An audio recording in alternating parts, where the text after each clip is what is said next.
ओम नमः शिवाय। शिवजी सदा सहाय। ओम नमः शिवाय। गुरुजी सदा सहाय। संगत जी, लिखा 28वां अध्याय है, बट दिस इज अगेन 27वां अध्याय। सोम अग्नि अमृत का ज्ञान। शिवा शंभु ने जग लयो सोम अग्नि का रूप, अग्नि से निज जन्म लही अमृत प्रकटो स्वरूप। वायु बोले, हे ऋषिश्वरों, भगवान शंकर जी का रूप तेज युक्त है, इसी कारण करोड़ अग्नि रूप और गौरीजा का कलेवर परम शांत अमृतमय चंद्र रूप है। इस प्रकार शांतमय है, इस तेज में अमृत ही अमृत है। यह विद्या एवं कला रस रूप सभी प्राणियों में सूक्ष्म रूप से विद्यमान है। सूर्य रूप तथा अग्नि रूप के कारण तेज दो प्रकार का है। इस प्रकार जल रूप एवं सोम रूप के कारण रस वृत्ति भी दो प्रकार की है। विद्युत आदि रूप वाला तेज है, मधुरता आदि रस है। इस प्रकार से तेज तथा रस सभी चराचर प्राणियों में विद्यमान है। देखो, अमृत अग्नि से पैदा होता है और अग्नि अमृत से वृद्धि पाती है। इसी कारण तो संसार सुख के लिए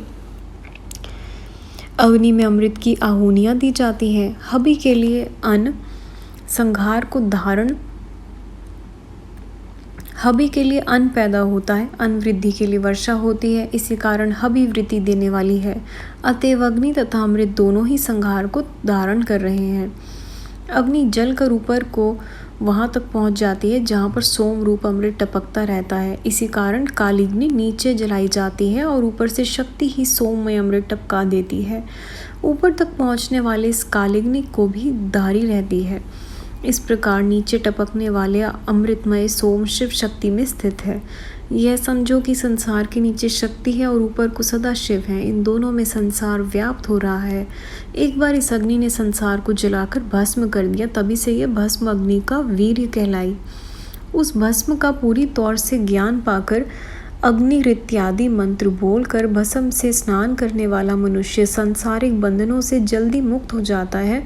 जिस मनुष्य ने इस रहस्यमय अग्नि पलवान का ज्ञान पा लिया है, वह तो फिर तो अग्नि सोम का भेदन कर लेता है और जीवन मुक्त हो जाता है, फिर तो संसार में आता ही नहीं। 29वां अध्याय, 6 मार्गों का वर्णन। शब्द अर्थ के भेद सो 3-3-6 भाग। कुंडलिनी माया सुनहो गूढ़ तत्व वह मार्ग। वायुदेव बोले, हे ऋषिश्वरों, जितने भी शब्द हैं वे सब अर्थयुक्त हैं। प्रकृति का परिणाम रूप शिव तथा पार्वती जी का शब्द तथा प्राकृतिक मूर्ति रूप होने से दो प्रकार का है। शब्द रूप वाली विभूति तो स्थूल, सूक्ष्म तथा पूरा इस प्रकार से 3 प्रकार की है। स्थूल चिंता रहित है, सूक्ष्म चिंता सहित है। इनसे परे शिव तत्व का आधार रूप पराशक्ति है। ज्ञान तथा शक्ति इन दोनों के योग द्वारा इच्छा के साथ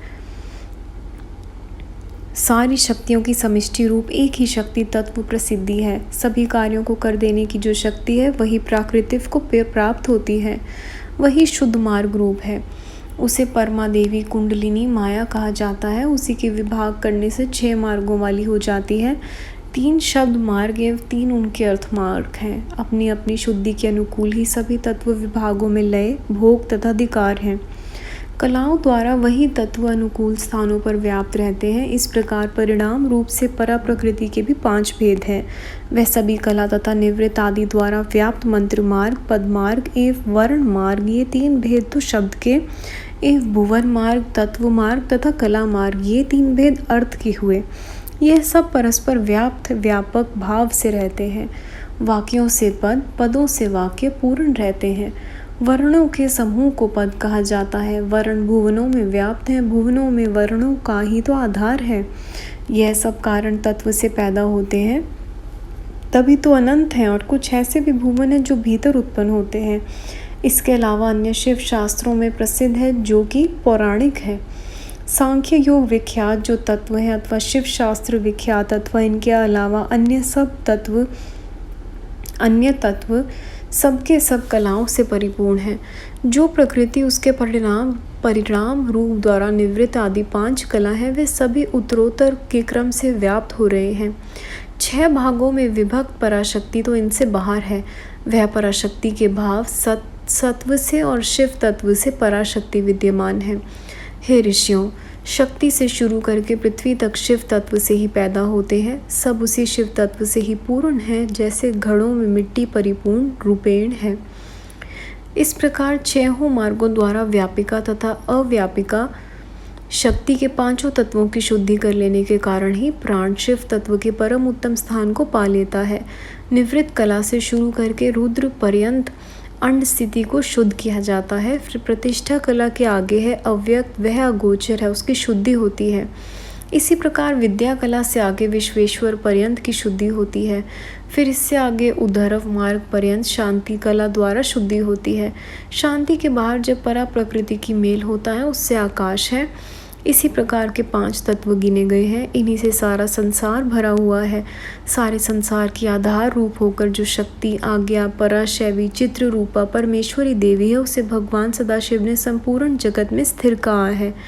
किंतु यह वह शक्ति है जिससे आत्मा विकार, बंधन, मुक्त आदि से युक्त नहीं होता।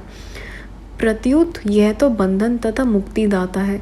इसमें परमात्मा शिव का कोई व्यभिचार नहीं। भगवान शंकर गृही हैं अर्थात पुरुष हैं, शक्ति गृहिणी अर्थात पत्नी है। इसी से सारा संसार जन्म पाता है। यह दोनों एक ही। इसी कारण कार्य के भेद से स्वयं शिव ही 2 प्रकार के हुए। कई लोग कहा करते हैं कि शिव तथा शक्ति परस्पर पति पत्नी जैसा व्यवहार करते हैं। कोई लोग शिव तथा शक्ति के को एक रूप मानते हैं। हाँ, कार्य कारण रूप से पृथक पृथक भासते हैं। यह पराशक्ति शिव आज्ञा द्वारा 3 गुणों वाली होती है।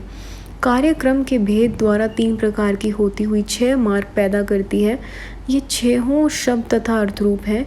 6 के 6 सारे संसार में व्यापक हैं। इनका विस्तृत वर्णन शास्त्रों में वर्णित है। संगत जी, अध्याय यहाँ समाप्त होता है। गुरु जी, संगत जी, यहाँ तक आने में कैसी भी कोई भी जाने अनजाने में भूल हुई तो प्लीज़ माफ़ करिएगा। अगला अध्याय हम अगली वीडियोस में सुनेंगे। ओम नमः शिवाय। शिव जी सदा सहाय। ओम नमः शिवाय। गुरु जी सदा सहाय। Thank you Guru ji, thank you संगत जी। जय गुरु जी महाराज।